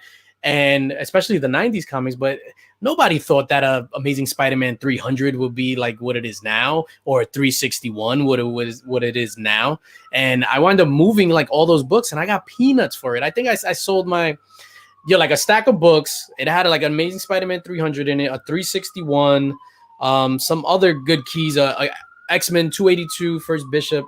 I think I got like $13 for them all. Yeah. Wow. Hold on. You can hear that? They're on their way. They're coming for you, DJ. You might want to break it right now. Get out of there. Oh no, it's funny because the area where I live at is not bad, but you always hear sirens, whether it's the ambulance, the fire trucks, or cops. But yesterday and the day before that, 3 days in a row, it was a shootout on the same corner a couple of blocks from my house. So I guess it was the same people. Like nobody died, which was the good thing, but it was just like these guys had beef and they like stopped, went home, played games, and ate, and came back, shot, went back, took care of the kids or whatever. That's Brooklyn for you. Man, that's Brooklyn. They're not good shots in Brooklyn, because out here, if we had 2 guys shooting at each other, they're hitting each other. I am going to agree with you, sir. I think I've seen video of your aim. My buddy watched the rap battle, and he told me he wishes he was into comics because our community seems so much fun. Yes, somebody talking about jizzing in your nose and all this other stuff is super fun, Tyler. I can't wait to see Simple Simon. Simple Simon's talking smack already to Tyler. That's going to be, yeah. I can't wait to see Simple Simon on there. It's funny because this is going to be a spoiler. I haven't reached out to Simon yet, but Simon had mentioned in one of the chats or something, or I don't know if he DM'd me. It's like, I get so many DMs. I don't know what's happening. Simon will be on the next episode of the Epic Rap Battle Part 3. So Simon, sharpen your swords, sir. Sharpen your swords. And speaking of rap, let's talk about rap, man. Like, what are some of your, like, before we get into albums and artists? Well, no, I guess that comes before the concert, because I was gonna ask what like one of the best concerts you ever been to. But what are some of your favorite hip hop albums? Like, if you can rattle off a top 5 or whatever. I mean, really, anything by Wu-Tang, anything by Biggie. Those were like the albums I grew up with. I grew up on the West Coast. I was, I liked NWA a lot, but to me, NWA, they weren't the main group like a lot of people on the West Coast thought they were. Like, to me, I thought Wu-Tang is the ultimate rap group. NWA was good and all, but Wu-Tang to me was good. I like a lot of underground rap too. Like, I like Vinny Paz. I like one of the best. Like, I like Stoop, the Enemy of Mankind. That dude is amazing. The stuff he puts out and produces. Jedi Mind Tricks. I like a lot of I like a lot of old school stuff too, like Run DMC. DJ Jazzy Jeff and the Fresh Prince. He's the DJ, I'm the rapper. That was one of my favorite albums of all time as a kid, for sure. Do you remember what your favorite album? Not your favorite. I'm sorry. What your first album was?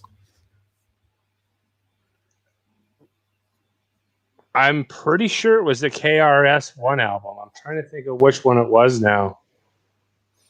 Nice. Might have been Return to the Boom Bap. I think I might have got that from my cousin.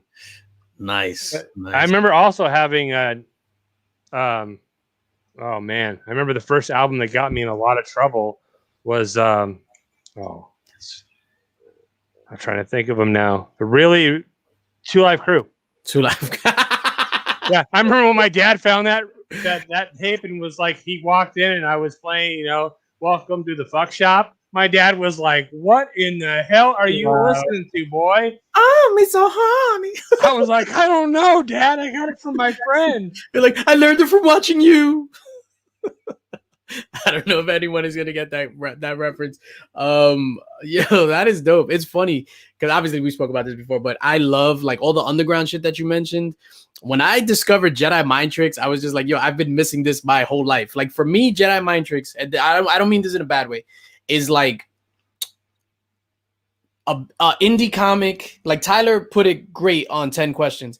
Indie comic where it's a passion of love. Same thing with like I love B movies, like bad movies, like love it because you know those people, those actors, the people that are there, they're getting paid peanuts and they're there because they love it. Same thing with Jedi Mind Tricks. Yo, dope beats, crazy rhymes. They know they're not gonna sell a million albums, but they do it because they love it. I love Vinny Paz. And then my favorite, one of my favorite raps from Vinny Paz was something that was like about damn, I blow your heart apart, you'll be falling like your Owen Hart or something like that. Like, oh yeah, I know exactly. That and Uncommon Valor, like Ari the Rugged Man, like we were trying to put Biggie Shaq onto Ari the Rugged Man. His verse on Uncommon Valor, one of the greatest verses of all time. Like I listen to that song like once a day. Like when I'm hype, I just want to listen to that. I freaking love Jedi Mind Tricks. But the first album that I ever bought, and my mother bought it for me, was Cypress Hill's first album, which is nice. Which is weird because I thought they were from New York because I live not too far from Cypress Hills, Queens. And when I found out they were from Cali, I was like, what's going on? What kind of mess is this? Cypress Hill was the shit back in the day. I mean, who didn't like Cypress Hill? Who didn't like Insane in the Brain? Or, I mean, that wasn't even their first album, but that was like their first main big, like their big hits. How I Could Just Kill a Man, Hand on the Pump was their first album. And mind you, I didn't. Yeah, pig. This pig worked for the neighborhood. Yeah, this pig worked at the station. I didn't have a stereo. Yo, this shit came out. I was like 11. I didn't have a stereo. I would listen to my cassettes on the answering machine. So I would listen to my cassettes on the answering machine. My mother ended up giving me the answering machine, and I hooked up 2 big speakers to it. So legit, an answering machine hooked up with 2 big ass speakers, and that's how I would listen to my music. Nice. That sounds like one of my first cars was a mail Jeep. I bought with my uncle at an auction, car auction. I bought it for $50. It was one of those mail Jeeps where you drive on the opposite side. And I remember my uncle was like, "Here, dude, I'm gonna hook you up with a stereo." And I thought it was gonna be like this big time stereo. It wasn't. It was 2 Sherwin Vega house speakers that he had these 15-inch Sherwin Vega house speakers. And I remember just sitting in my mail Jeep in the front of my mom and dad's house while they were at work, just blaring that stuff, man. Sherwin Vega back then was amazing. So it was like the Sherwin Vega, and then for the DJ stuff, the Geminis. Shamrocks and Shenanigans, super underrated album. House of Pain's first album. Yes, absolutely. Super underrated. That song that they have on there with Cypress Hill, I'll Put Your Head Out, fire. So that was the thing with Cypress Hill. Like DJ Muggs, it was weird because he was just like a precursor to RZA from Wu-Tang Clan. So even when he produced, like whose album he produced? Jizz's whole album, Grandmasters. It sounds like a Wu-Tang album, and it's phenomenal. Stoop, DJ Muggs, super underrated producers in the game. Super underrated. Absolutely. I couldn't agree more. And then like Tretch from Naughty by Nature. That dude is amazing. I like Naughty by Nature. I don't care what anyone says, like the OPP and like that stuff like that. Yeah, it got a lot of radio play and was maybe played out. But dude, Tretch is one of the best lyricists out there, hands down. In my opinion. I am going to wholeheartedly agree with you. One of the earlier songs that they had, so I know OPP was dope, and it was just like more of the commercial stuff. But on a mixtape, my brother had a mixtape, and when he would leave, I would sneak in his cupboard and grab it and listen to it. And the first song on that mixtape was "Wickedest Man Alive." Yo, and Tretch smoked that song with Queen Latifah on the hook. Smoked it. Super underrated lyricist. It's a shame that he's not brought up more often when talking about hip hop. Yeah, that's why I had to bring him up. Like even like Eminem, like he was one of Eminem's big inspirations. I think Eminem was talking about in one of his interviews, "Yoke the Joker." That song was like one of his big inspirations. Dude, that song, yeah. Tretch was the man back in the day. He still is, really, but yeah, I saw Tretch perform at so like here they're called the Masters of Ceremony concerts, and it'll have like all these old school acts mixed with some, there's like 80s, mostly 80s, 90s, and then like either a 2000s act, like one. And I saw, so that day was like EPMD, Big Daddy Kane, Rakim, Dougie Fresh, Slick Rick, Naughty by Nature, which is funny because like right before that I saw an interview where Tretch and Vinny don't speak. but they do concerts just so that they need to make money, but they don't talk, which is hilarious. And then DMX headlined that concert, which was it was sad. Speaking of concerts, what's your favorite concert that you ever been to? The last concert, that last the last real hip hop concert, because I took my son to his very first hip hop concert, and it was Logic, and Logic is whack as shit. So, but whatever. That was my kid's thing, right? You know, that was he was stoked as hell to go see Logic. Oh man! But the last best rap concert I was at the Up and Smoke tour in California. That was dope as hell. You know, there was like a lot of rock groups. There was it was a good like Cube, and it was a good time. There was a lot of smoke in the air at that show. Like people were just lighting up left and right everywhere. It was just a good environment. It was a fun time. Yeah, it's funny going to concerts and when people like I'm not a smoker, and I don't judge people that smoke or whatever. I just don't like the smell of it. And we went to a concert in the Barclays Center. I think it was the weekend, right? So we got there pretty early. We always get there early because we try to eat dinner there. Yeah, this is the stupidest shit in the world. Whenever there's a concert that we go to, we get there super early to eat dinner because I love chicken tenders. Like I'm like a little kid. So I chicken tenders and fries are my shit. And the Barclays Center chicken tenders are like second to none. Anyway, we get there and it's like nobody there. So it's our section and then some people there. And then it's like people start lighting up and start smoking. And then the security guard just walks over to them. And it was just like, yo, you're not even going to wait till the music starts? Like, you guys have to stop. Like, it was legit only 5 people in the section at the time. It was hilarious. But for me, my favorite concert, hands down, and I've been to a bunch of concerts, like I just mentioned, the Barclays Center, Madison Square Garden. A couple of years ago, so this is maybe like 2 years ago, so it had to be like 2019, we went to see Ghostface Killer at this spot called Brooklyn Bowl in Brooklyn, which is, it's weird because it's just like a nightclub concert / bowling alley. So it's just like super random. So if you don't want to see the concert, you could be like, I'm here to bowl, but put me on lane 7, and it's right next to the stage, which makes no sense. And we saw Ghostface Killer. We got there to the venue early, and the guy was just like, yo, we're not letting anybody in.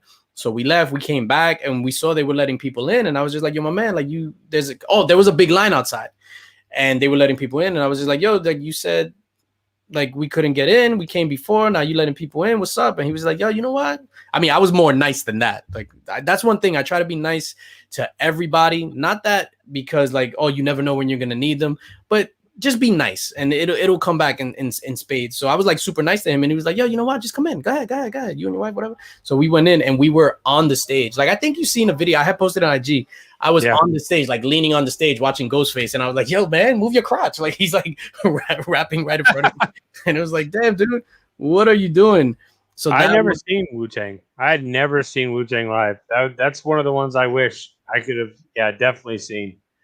Yeah, I've seen Wu-Tang. So that Ghostface concert had to be in June. No, that was probably in August. I had seen Wu-Tang in June, so the same year. But what happened with the Wu-Tang concert, and it's funny, and this is going to be like old man talk right now. Like going to a concert, I want to go, I want to have fun, I want to dance, whatever the case may be, right? So whatever. What kills the concert, and we feed off of a vibe, everybody on their phones. So everybody wants to record the performance as opposed to enjoying the performance and like dancing and vibing. So it kills everything because everybody is standing still. So legit during the performance, right? So for my Wu-Tang thing, I think we sat in the second or third row, right from the stage, right center. And there were people in the pit, everybody on their phones. So the Method Man is just like, yo, stop that shit, cut the music. If you motherfuckers are going to be on your phone all night, get the fuck out. Nice. So it was just like that. Look at those people in the back. They're jamming. We'll bring them to the front. You guys get out. And obviously, they're not going to kick people out because you can do whatever you want. You pay for your ticket. But that kept happening. Like, he kept stopping and kept saying the same thing, kept stopping and kept saying the same thing. So for me, as somebody in the audience, and I'm just like, yo, like, come on, man. For the performer to see that people aren't dancing when they've had like a 30-year career and they're used to seeing what it was to now everybody just standing still filming you, that has to be like a pain in the ass for these dudes. Yeah, I couldn't imagine. Yeah, because I'll tell you right now, like my kid, when I took him to his Logic concert, those kids were going ape shit, bro. They were like getting down. They weren't filming anything, but you know, there wasn't nothing to film. Yeah. Logic is not my jam. His one of his albums was actually okay. The Tarantino, I think the first one, something like that. And I was just like, let me listen to that, and it was actually all right. Simple Simon, Yellow Wolf is the only hip hop show I've been to, sir. Your invitation to the epic rap battle has been revoked. Yo, Montel Jordan. I met Montel Jordan. I was dumb young. This is when he just came out with This is how we do it. So we had cut school that day, right? So it's me, my friend Peter, and my friend John. We were super young. We cut school, and then we were downtown by the big music store in downtown Brooklyn, and he was gonna be there. So then they're like, "Oh, I dare you say something stupid to him. I dare you say something stupid to him." So we get on the line. So then I go, and legit, I stand in front of him, and this dude is like 6'7", 6'8", and mind you, I'm like 13 at the time.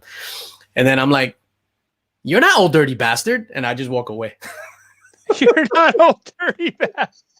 Yeah, and I just walk away, and they look at me like they wanted to kill me. It was like the funniest thing. He's a big dude. Montel Jordan is a big dude. I met him in Vancouver, DJ. Nice. Burkazoid. Is Burke in the house? He is. I have 2 Will Smith CDs. Come on, Burke. He's got Big Willie style, and what's the other one? I don't know. Parents just don't understand. It's more. That was when he was good. I've never really been. It's funny because I discovered Will Smith later in life. Like for some reason, probably as you were too, you're drawn to the more profane stuff. Like for me, it was the street stuff. Like I love now the more like Boogie Down Productions. Like I appreciated that later in life. The Roots, things like that have a message or more conscious rap. Back then, I just wanted the escapism. Like I thought it was fun that Cypress Hill was talking about killing people. I thought it was fun with Wu-Tang saying Wu-Tang is nothing to F with all the time. Like I got suspended from school for yelling that in the hallway. Like I was like, Wu-Tang letting nothing to F with. And then I got suspended. So it was just like hilarious. I got suspended for my going to school one day and had, remember the Walkmans, like the little Walkmans, and I had Snoop Dogg Doggy Style. That album had just came out. And I was like walking through the hall, like singing the Lottie Dottie song. And some of the lyrics on that song, you guys may know, are not really acceptable for high school. So I got suspended that day too Doggy Style was one of my favorite albums too as a kid. Doggy Style to this day, it's probably up. It's definitely in my top 5. It's probably like number 4, number 5. I love Doggy Style, and the album isn't too bad either. Yeah, you know what's funny about Doggy Style, and always brings this up. So right before Lottie Dottie they have the skit, and they're talking about Domino motherfucker, whatever, blah blah. So it's funny, like if you hear it, they're like, I heard these guys dissing you on the radio, meaning Eazy-E and whatever, and then Dr. Dre is just like, whatever, F that dude, blah blah, that AIDS having motherfucker.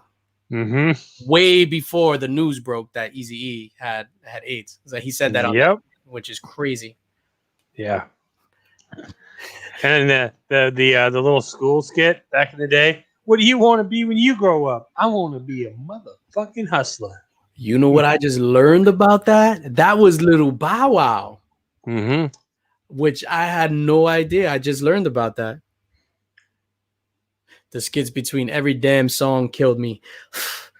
I love Snoop Dogg so much. That was my album, and I even had a picture of Snoop Dogg in my wallet, which was nice. So whoever found my wallet was just like, "Yo, what the hell is this shit?"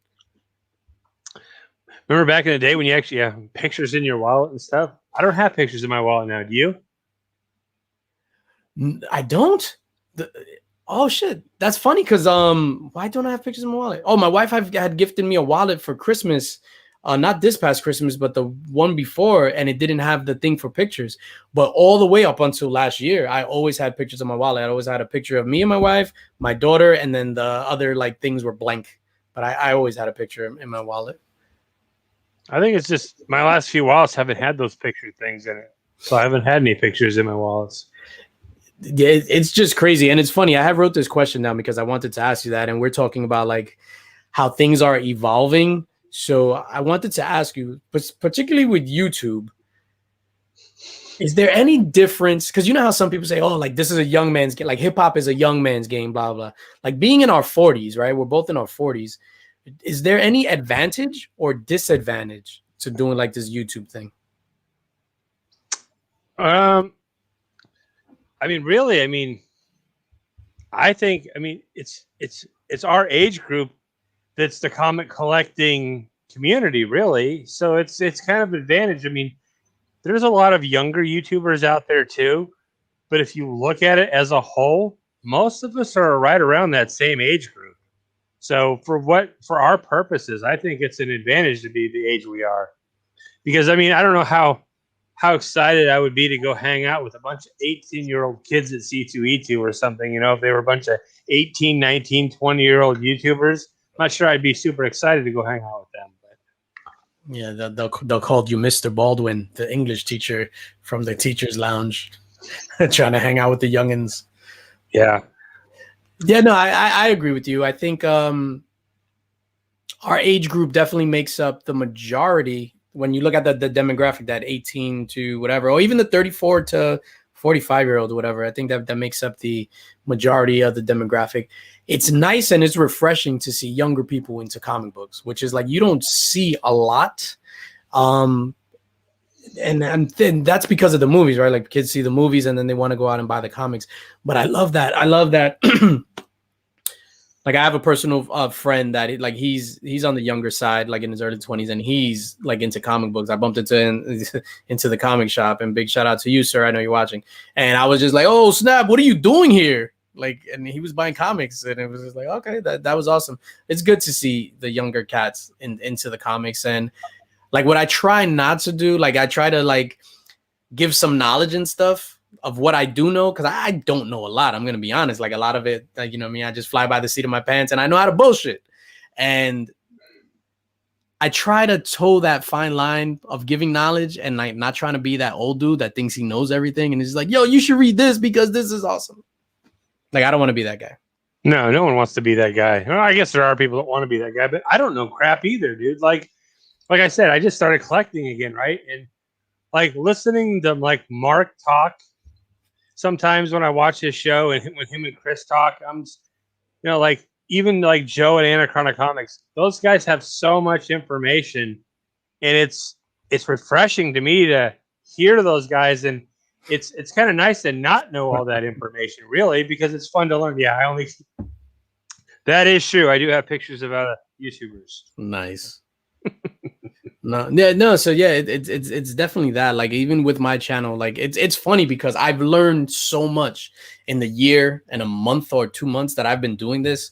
When I first started, legit, I was just like, yo, I don't know what I'm doing. I am not an encyclopedia, so I'm gonna show you these books, and I'm not gonna know what it is. So when I watch my videos now, so like I'll edit my video and then I'll watch it back before I export it, and I'll be like, when I open up a mystery box and I know what the box is, I feel like I'm not what a book is, especially a virgin book with a virgin cover. Yo, I feel like I won at life because of me too. Like what I've learned in the last year.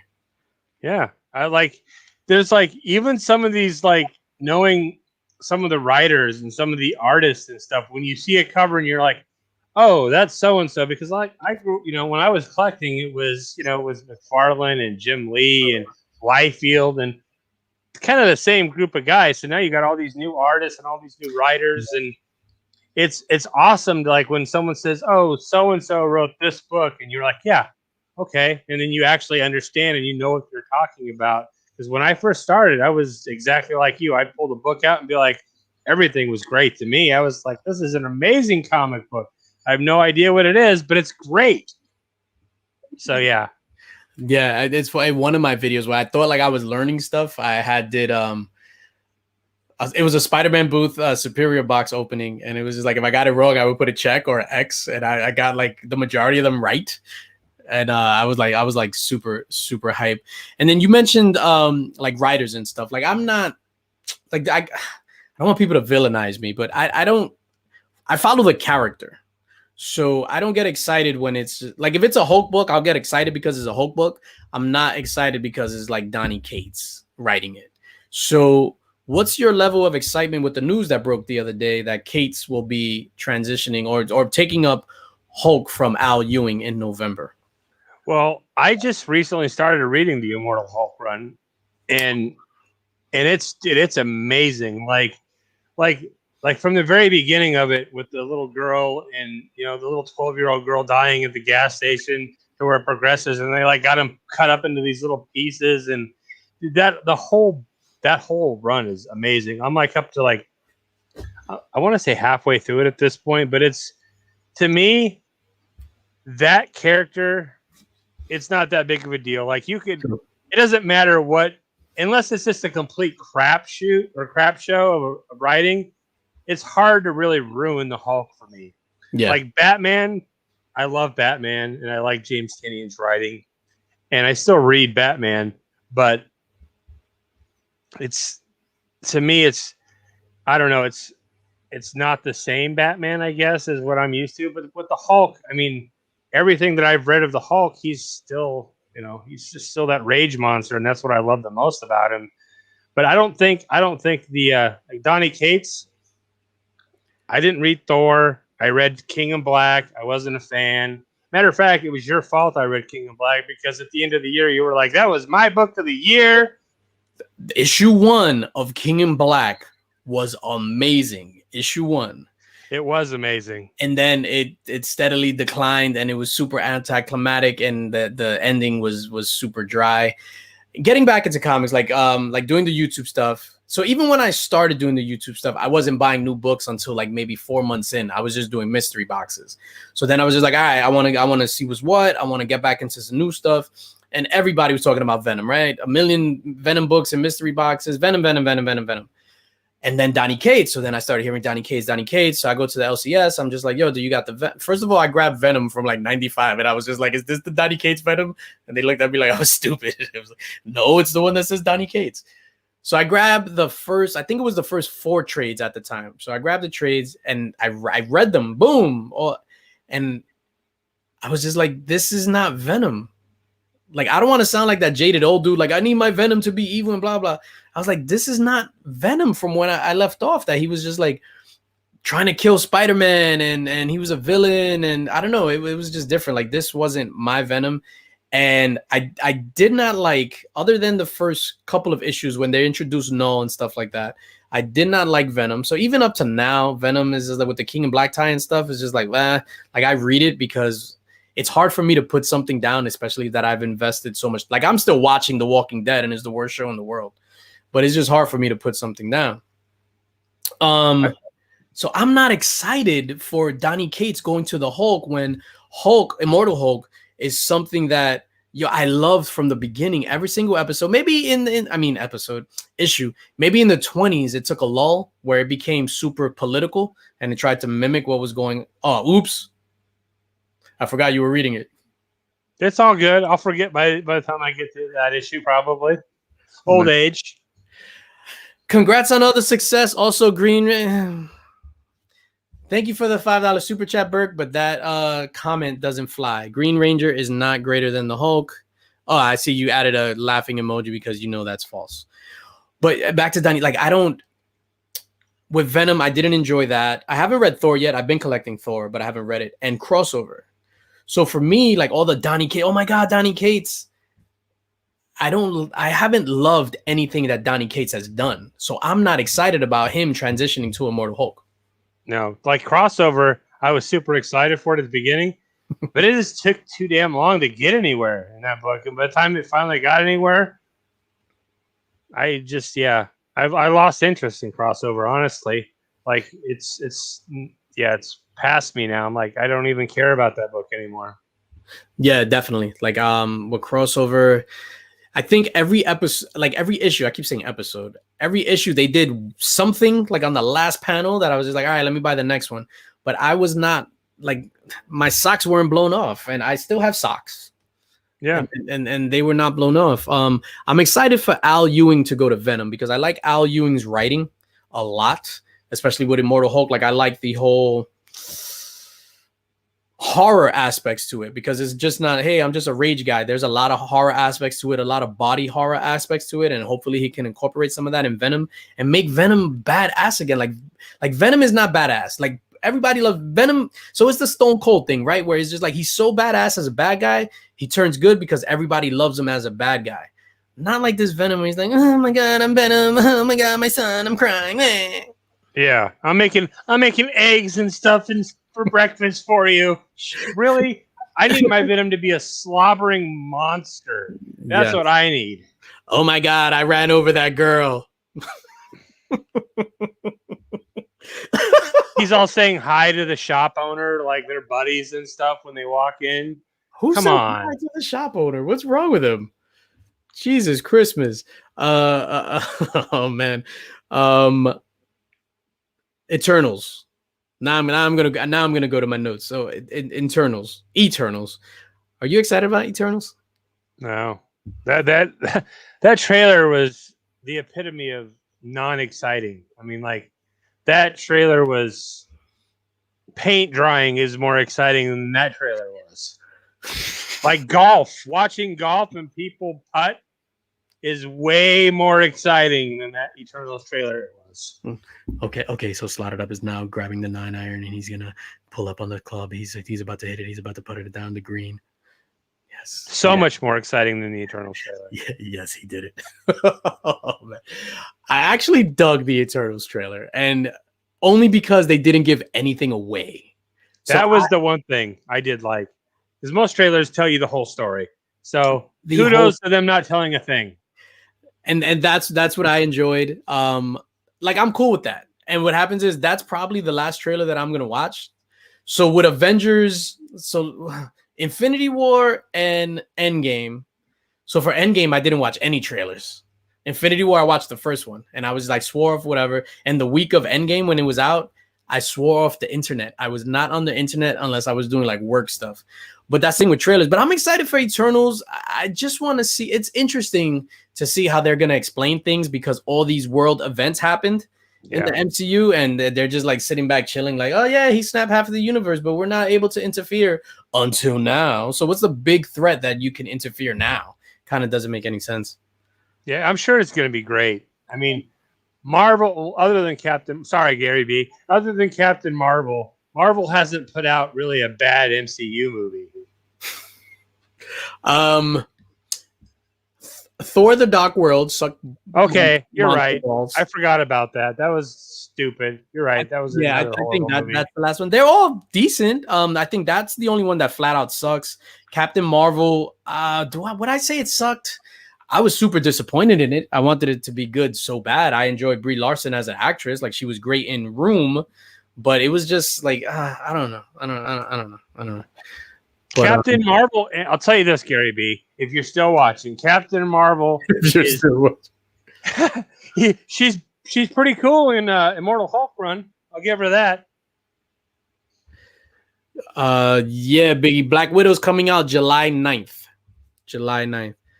Ang Lee Hulk was lamest of duck turds. I enjoyed that movie. It was different. And it tried to tie Hulk to his love of nature and the environment. Flat butt. Brie Larson does indeed have a flat butt. Yo, shout out to Biggie Shaq, man. Biggie Shaq is the man. He will also be on Epic Rap Battle 3. I love me some Biggie Shaq. Biggie Shaq's the man. And I mentioned it before, but it's funny because I'm enjoying like talking to you so much that I was just like I just totally blew past the 1 hour time limit. Tyler talked about it on 10 questions about indies, right? So Jimmy asked him about indies versus Marvel versus DC. Obviously, we all love indies. Do you feel because the bigger companies, Marvel and DC, are tied to superheroes that you've outgrown superheroes and you're just more tied to regular stories? Certain superheroes I've outgrown. Like I used to be big into Spider-Man. Like as a kid, Spider-Man was, I mean, who didn't like Spider-Man as a kid? Now I could really care less about Spider-Man. I like the Hulk a lot. That's like one of the few Marvel books I read. I like the Punisher a lot. But as far as your typical superheroes, yeah, I'm not I don't know. Maybe I have grown out of them. Maybe I just like the more adult content geared stories. Maybe I'm more into the horror themed stuff now because these indie books and the horror books that are coming out, they're more riveting to me. It's like I can't wait for the next book even like Stray Dogs. That kind of story. I can't wait for that last issue to come out so much more than like say Batman 110. Definitely. Stray Dogs is definitely like I'll film my video and then immediately after the new comic book day video I'll go and Stray Dogs is on the top of the pile. Like for me, it's funny because I was telling my wife about that. I was just like, because all the books that I read first are all the indie books, and then so she was like, oh no, but you read Hulk. So like today I was reading Hulk, and I was just like, but he's not really a superhero. So I don't consider him a superhero, especially with Immortal Hulk, the whole horror vibes and everything to it. If anything, he's sort of the villain in some cases. So I was just like, he's not a superhero. You mentioned Punisher. Punisher is not a superhero. He's trying to kill bad guys. I don't know. Like, I don't want to say I outgrew that because in all honesty, I don't really read the superhero stuff. Like I'll read nonstop Spider-Man because it's the only Spider-Man book that I was just like, yo, you know what? I haven't read a Spider-Man book. This is starting anew because I don't want to just jump in the middle of an arc. So let me read this. But definitely like indies, like Tyler mentioned on 10 Questions, it's a labor of passion. You could tell that everybody's putting that's involved in it, writer, artist, whatever, their heart and soul into it. Stray Dogs, one of my favorite books. Department of Truth, one of my favorite books. Two Moons. I really, really like Two Moons by Image, one of my favorite books. Proctor Valley Road, amazing. What's the Nice House on the Lake that came out the other day? Amazing. Like all these Maniac in New York. Maniac of oh my god. No, I'm just gonna like talk crap. Maniac of New York is one of the best books that I've read in a long time, only because it's like super violent. It takes place in New York and they're naming whatever, but just the story and the pacing. I think for me, pacing too is a big deal. What happens is you don't want like one thing to happen in the beginning, then it's just like pages of just panels of dialogue and then whatever. Nocterra is phenomenal at that, where they'll do a setup and then like issue 3 was that big car chase with the rig, yeah, and then the car chase. Like legit, I never thought that reading a book that I would be like on the edge of my seat the way I was, like, and by the edge of my seat, I was on the porcelain throne, if I'm gonna be completely honest. That's why I do the majority of my reading, but I was on the edge of my seat, like, holy crap, this shit is crazy. I love the indies, man. Like, is she gonna outrun him right now? Is she gonna outrun Blacktop Billy or what's Blacktop? Yeah, Blacktop Bill. Yeah, that book is amazing. Like Snyder's great. I love Snyder, but I did not expect it to be as good as it is. Like, it's that same like excitement I had when Smokey and the Bandit came out as a kid. You know, to watch that movie for the first time, I was like, oh my god, this is so great. That's kind of how I feel with Nocterra. Yeah, like I can't wait to read it. Gary just said that issue 4 is also great. Like for this week's reading, I only read Nice House on the Lake and then Immortal Hulk 47. I haven't had much time because I was like too busy working. Too busy working. How dare I work? Those corporate overlords. Some days I just want to be like, yo, F this. I wanna make YouTube videos forever. But then my wife is just like, okay, how are you gonna pay for the comics and the mystery boxes that you're gonna buy? I was like, shit. Yes, I got to go back to work. Damn it. Yeah, it's funny. I want to get my wife on here, man. I definitely want to like see her perspective on what we do, which is hilarious because at the end of the day, right, just like Super Jessie supports you, but she's more involved in the stuff as far as like she reads comics and she has her own collection and all that other stuff. But it's just like to see. It's just weird because it's just like, yeah, she's supporting me because it's just like, that's my husband and I love what he's into because he's happy and he's not outside smoking crack, or you know what I'm saying? Yes, I want to get her on. He's at home with me instead of out partying with his friends. You know, he's reading comics instead of out hanging out with his Yeah, and then she's like nerd. She does come with me to cons and stuff like that. Like at this the Connecticut Comic Swap, she was my camera person. Which is hilarious. So I'm just like she's like 6 feet behind me or more, just like filming me walking. I was just like, yeah, just film me. I'm gonna dig, just film. Like I don't care if it's bad or good. If it's bad, we just won't use it. Like whatever. She actually did a pretty good job. I was just like, okay. That's what Jesse did too on my little trip. It feels weird, huh, having your wife filming your little videos and stuff as your camera person. We need to have a show with like all of the wives from all the YouTubers where all the wives have their own show. You know what would be hilarious? Doing a what was the show? Like a newlywed game type thing with the husbands and the wives, and like what's your favorite character and stuff like that. I see your eyes open wide, sir. That's a great idea. Yeah, I think that's whatever. Oh, I can have her on the rap battle saying, "Yeah, you motherfucker, I'm gonna kill you, bitch."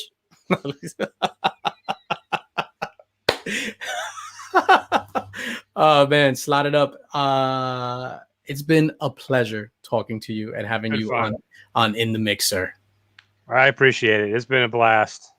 Yeah, no, I had a great time. It comes so easy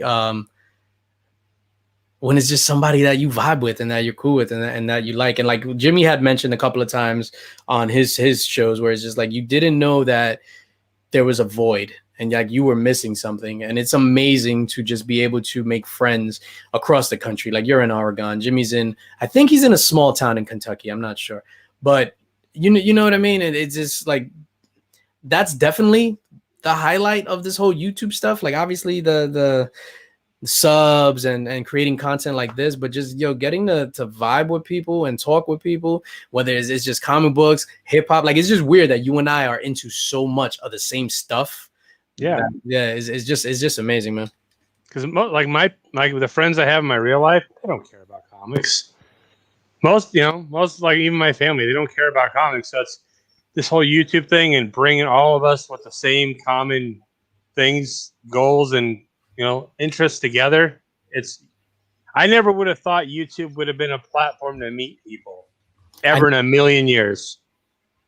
Yeah, it's crazy. And there's, out of my physically available friends, because I hate saying real life because you guys are my real life friends, but my physically available friends, there's only one person that I can talk comics with because he was a big comic head back in the day, and it's Dennis. What up? Other than that, there's no one else that I could talk about comic books with. And sometimes it's just like, even with like when Last Ronin came out, that was the first Turtles book I read. I was super hyped for Last Ronin. It came out, one of the best comics I've ever read, best comic of that year, whatever the case may be. I tried to talk about it with people, and they were just like, "Oh yeah, that sounds cool." Anyway, so blah blah blah, and I was just like, "Oh, I get that. Yeah, I get that a lot. I took my uncle one time. He's a big gun enthusiast. He collects guns. That's his thing. Like, to me, comics are my thing, and he's like a big gun thing. And one day because he likes to take me to his gun shows and things like that, and take me and go gun shopping when he does all that stuff. So I was like, you know what? I'm going to call him and see if he wants to go to the comic book shop with me one day. And I took him to this comic book shop, and we had a blast on the drive and stuff like that, talking. But the lack of interest whatsoever when we got to the comic book shop, he was like, yeah, couldn't care less. So to have all these people that have all these interests is a blessing. Yeah, definitely. And to even like put you onto something. So it's just like I'm excited to share, let's say Nocterra, right? Yo, I'm excited to share Nocterra. And then somebody like Freaky Louie is going to say, that's an awesome book with an awesome female lead. You said you like female leads. Check out America Chavez's run. It's amazing. You're going to love it. And I greatly appreciate that. Like stuff like that, I super appreciate. Yep. Biggie Shack.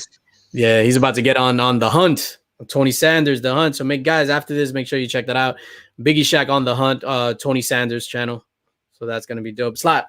So that's gonna do it for us, man. What do you got going on your channel this week, sir? Probably I got a couple torpedo boxes I need to open with Chris Comic Vet. Super Jesse and I are probably gonna do some filming this weekend. We're gonna go check out a few stops, a few places in Portland. Thursday, we got on Rob's channel, we're going to be talking, Psychics Talk Comics. And then in the hot seat on Thursday is where we got Dave from Dave's Dungeon. So, oh, nice. Dave is an amazing dude, man. I can't wait to watch. Cool dude. Yep. Super, super cool with all his cats. He loves cats as much as I do. Me too. For me, I don't know what I got going on. I got a couple of mystery boxes. I got Jimmy's Small Town Collectibles mystery box that came in. It's going on probably like 3 weeks. I totally forgot about it. So I have it there. And then I have a couple of other videos that I need to edit. And Thursdays should be new comic book day if I'm able to get to the LCS. And then next Friday, In the Mix, I'm going to see if Mrs. Linx, will you join me on In the Mix? Well, you owe me for calling Tyler daddy or some shit like that. I forgot. You owe me for calling Tyler daddy. I forgot what the comment was, but yeah. Man. That'll be a good episode. That'll be a great episode. Yeah, I'm trying. We'll see. It might end up I might end up in the Bing. Anyway, so that's gonna do it for me, ladies and gentlemen. As always, subscribe, like, share this video, tell your friends about me, and as always, spread love because it's the Brooklyn way. Peace.